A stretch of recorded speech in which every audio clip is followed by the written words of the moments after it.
Idol, at tayo ay mangunguha ng dahon ng saging at ipapakain natin sa rabbit mga idol.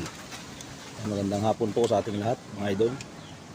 Yan po ang ating mga saging na kukunin. Dahon. Yan po ay kinakain ng rabbit yan. Ayan po yan. Kain natin yan.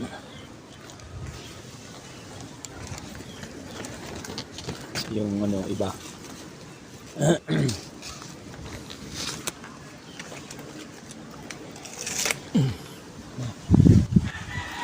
Ang tayong tanim sa ating paligid. Dito tayo, ayan ng rabbit. Hanggang gabi sa baba mga idol. Ang hirap ng dinadaanan natin. Yan ang mga rabbit natin. Kainin natin ang dahon ng